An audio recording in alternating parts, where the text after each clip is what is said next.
Business Club de France des entrepreneurs avec Michel Picot. Bienvenue dans le Business Club de France des entrepreneurs. Nous allons skier aujourd'hui, mais skier comme des champions avec un exosquelette qui s'appelle Skimojo. Allez, c'est parti, tout d'abord pour le sommaire. Notre invité aujourd'hui, Gabriel Castelin, l'un des créateurs des Skimojo. C'est un exosquelette pour skier et c'est unique. Dans l'actualité, La Gueule et Thiers à couteau tiré autour de l'appellation couteau La Gueule.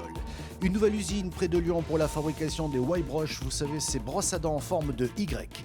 Knapp, le caddie intelligent qui devrait vous permettre d'éviter de passer à la caisse, vient de lever 1 million d'euros. Dans nos territoires, focus aujourd'hui sur quelques métiers rares. En Moselle, Céline qui a décidé d'ouvrir sa propre sellerie de moto. Et dans la Sarthe, Philippe, le dernier rémouleur ambulant du département. Soyez les bienvenus. Et nous partons à Tonnes, c'est en Haute-Savoie pour retrouver notre invité Gabriel Castelin. Bonjour. Bonjour Michel. Gabriel Castelin, je rappelle que vous êtes le directeur général de Skimojo. Skimojo, c'est un exosquelette. On va rentrer dans le vif du sujet. C'est quoi précisément ? Le Skimojo, c'est un exosquelette pour les skieurs. Alors, en fait, c'est d'abord un exosquelette grand public. C'est le premier exosquelette qui est disponible pour tous. On connaît les exosquelettes dans l'industrie, dans l'armée. Et là, on a développé un exosquelette qui est accessible à tout le monde. Et on l'a dédié aux skieurs, parce que le ski est un mouvement finalement relativement simple. Et donc, c'est finalement une sorte de dispositif intelligent qu'on vient placer sur les jambes du skieur le matin, qu'on peut mettre soit à l'extérieur du pantalon si on veut le montrer, soit par-dessous le pantalon si on veut le garder invisible, et qui va finalement améliorer le ski, le rendre plus agréable, soulager les douleurs pour ceux qui en ont et énormément augmenter l'endurance des skieurs. Alors on est bien d'accord, c'est pour faire du ski, on ne peut pas marcher avec, et si j'ose dire, marcher avec Skimojo, ça ne marche pas du tout, hein, c'est bien ça ? Alors aujourd'hui, en effet, c'est pour le ski au sens large, ski de randonnée, snowboard, télémarque, enfin tout ce qui glisse sur la neige. C'est un dispositif qu'on active pour skier, mais qu'aujourd'hui on désactive pour marcher, parce qu'à l'image d'une suspension de voiture, par exemple, le Skimojo va plaquer les skis contre la neige, ce qui est très bien quand on skie, parce que ça améliore le grip, ça améliore la tenue de courbe, mais quand on marche, plaquer les pieds au sol, ce n'est pas très agréable. Donc aujourd'hui, on le désactive. On réfléchit et on regarde en effet si on peut l'adapter à la marche. Ça serait absolument extraordinaire pour tout le monde. Mais là, je vous interromps, je suis sûr que vous y pensez, non ? On y pense tous les jours. On cherche des solutions et on espère en trouver. Alors, revenons au Skimojo. Pour faire du ski, comment est née cette idée ? Alors, l'idée est née d'un Anglais. Bizarrement, parce que je pense qu'il fallait peut-être être anglais ou ne pas être skieur pour avoir ce genre d'idée. L'idée de départ, c'était de trouver un dispositif qui permet de skier plus longtemps. Et le premier nom qui a été trouvé, c'est d'ailleurs Ski All Day. L'idée, c'était vraiment d'alléger le poids ressenti par le skieur, d'alléger le poids sur les jambes et donc de fatiguer beaucoup plus tardivement. Et c'est en l'utilisant et en le faisant essayer qu'on s'est rendu compte qu'il y avait un effet auquel on n'avait pas pensé au départ, c'est qu'en allégeant le poids sur les jambes et sur les genoux, en absorbant les chocs et les vibrations, on supprime ou on éradique ou en tout cas on réduit énormément les douleurs que peuvent avoir certains skieurs, soit parce qu'ils ont de l'arthrose, soit parce qu'ils ont eu un problème ligament croisé ou tout autre problème. Donc le Skimojo, on s'est aperçu qu'il soulageait les genoux, mais également les hanches et le dos, alors qu'au départ, c'était juste un appareil pour skier plus longtemps. Je vous propose d'écouter un témoignage. On va aller dans des paysages magnifiques enneigés. Si vous nous suivez à la télé, pour les autres, pensez à la montagne. Il s'agit de Cyril. Il est moniteur de ski. Lui n'a pas vraiment besoin de Skimojo. Il est en grande forme, mais il les utilise à titre préventif. On l'écoute.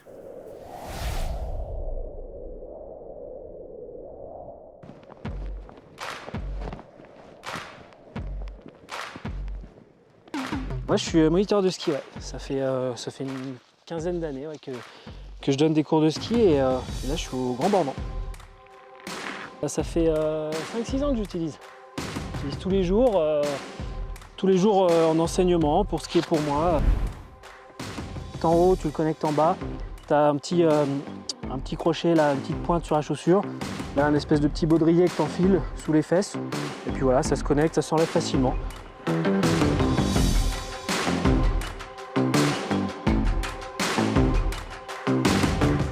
Et bien là, on va monter cross-bolée, petite descente coucher du soleil, nickel.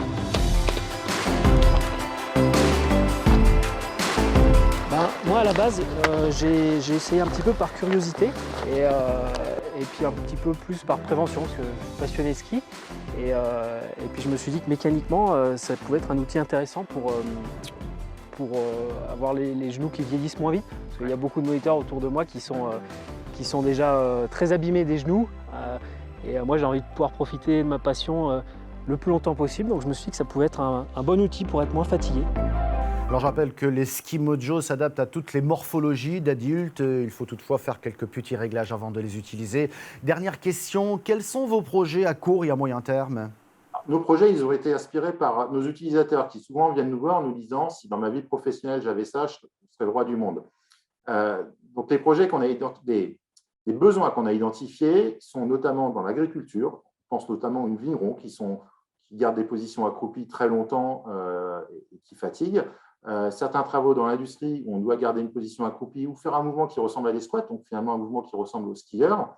Et puis, évidemment, il y a la randonnée pédestre et notamment toute la partie de la descente où ceux qui ont des soucis de genoux ont souvent mal en randonnée à la descente. Et là aussi, on pense qu'on pourrait apporter une solution. Donc, sont vraiment deux axes. Un premier axe qui est industrie ou on veut dire économie pour simplifier le travail ou en tout cas rendre le travail plus facile, moins pénible pour le corps humain. Et puis apporter des solutions nouvelles dans d'autres secteurs que le ski. On a pensé à la randonnée pédestre, il y en aura peut-être d'autres qui viendront. Merci beaucoup Gabriel Castelin d'avoir été notre invité. Et tout de suite, c'est l'actualité de nos entreprises dans nos territoires. Dans l'actualité cette semaine, les couteliers de Laguiole en Aveyron sont vent debout contre les couteliers de Thiers dans le Puy-de-Dôme.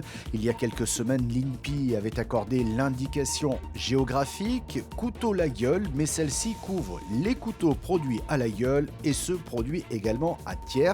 D'où la colère de Laguiole. Le syndicat des fabricants aveyronnais du couteau Laguiole vient de déposer un recours en justice contre cette décision. À Thiers, on tente plutôt de calmer le jeu. Le fabricant lyonnais de la Y-Brush, la brosse à dents en forme de Y que nous avions reçue dans cette émission, connaît un succès important. Plus de 20 000 brosses à dents vendues en quelques mois et une nouvelle usine de fabrication qui va voir le jour. 10 millions d'euros d'investissement dans ce bâtiment situé à Caluire-et-Cure, en banlieue de Lyon. Incubé à Monacotech, Knapp, le super caddie intelligent vient de lever 1 million d'euros. Ce chariot connecté est capable de détecter vos courses déposées dans le chariot justement. Et c'est ce même chariot qui permet aux consommateurs de ne plus passer dans les caisses parce qu'il est capable de faire l'addition. Et son intelligence lui permet même d'éviter les fraudes. Ce chariot intelligent devrait débarquer en 2023 dans quelques grandes surfaces dans le sud de la France.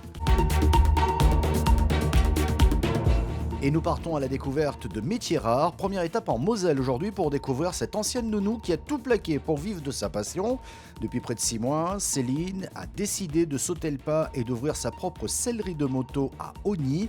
Mais plus que le cuir, c'est le sky qu'elle apprécie travailler. Un reportage d'Anne-Sophie Grosse de Moselle TV. Donc là, j'ai pas mal de matières différentes. Par exemple, celle-ci, voilà, c'est un aspect un petit peu grainé qui agrippe bien, qui est très joli.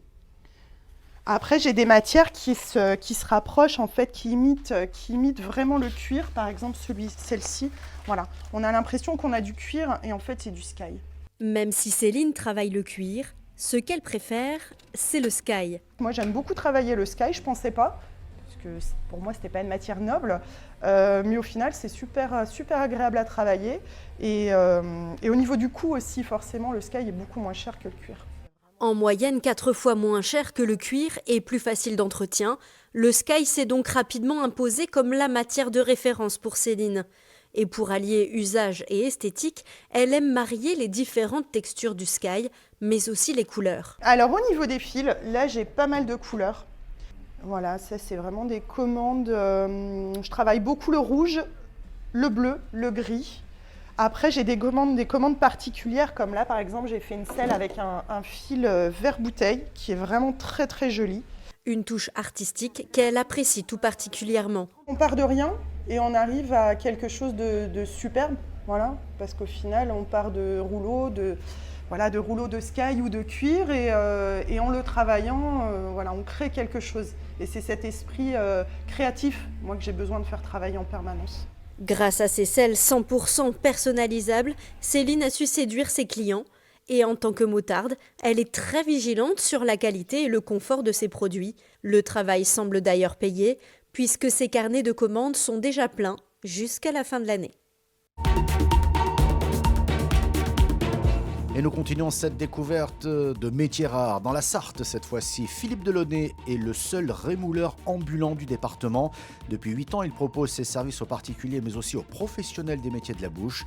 Un reportage d'Anthony Piton de LMTV Sarthe. Le geste est précis, efficace. Au fur et à mesure des passages sur la meule, la lame retrouve son tranchant. Dans sa camionnette aménagée, Philippe répare tout ce qu'il coupe. Les couteaux, les ciseaux et toutes sortes d'outils en acier ou en fer trempé.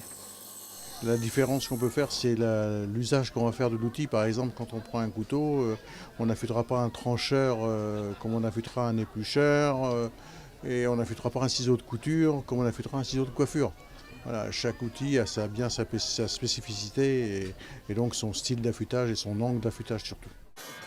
Philippe est l'un des seuls rémouleurs en Sarthe et surtout le seul rémouleur ambulant. Tous les mercredis, sa camionnette se pose sur le marché de la Flèche et les clients ne manquent pas. On peut essayer chez soi, mais après ça coupe pas au bout de 3-4 fois. Donc chez un rémouleur, très bien. Ça dure plus longtemps.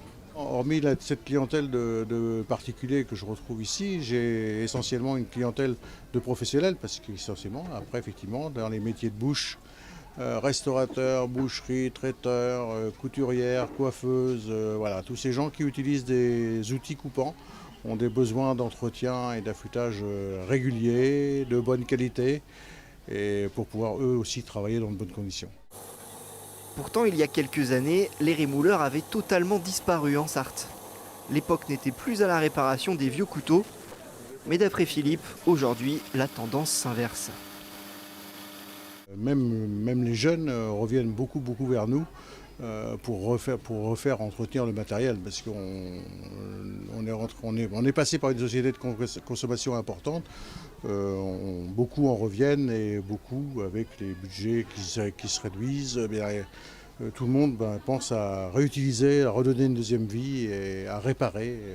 Et on voit que ça prend des proportions, que ce soit dans l'affûtage ou que ce soit pour d'autres objets, les gens, de plus en plus, et j'espère que ça perdurera, ont vraiment un réflexe de faire réparer plutôt que de jeter. Le rémouleur est aussi présent sur des parkings de centres commerciaux. C'est le cas au Mans, tous les deuxièmes jeudis du mois, devant le magasin Métro. Merci beaucoup d'avoir suivi cette émission, disponible en replay vidéo sur le site de votre télévision locale, disponible en version audio puisque le podcast existe et il est sur toutes les bonnes plateformes, disponible également à la radio et je salue tous nos auditeurs. Merci de votre fidélité, on se retrouve la semaine prochaine.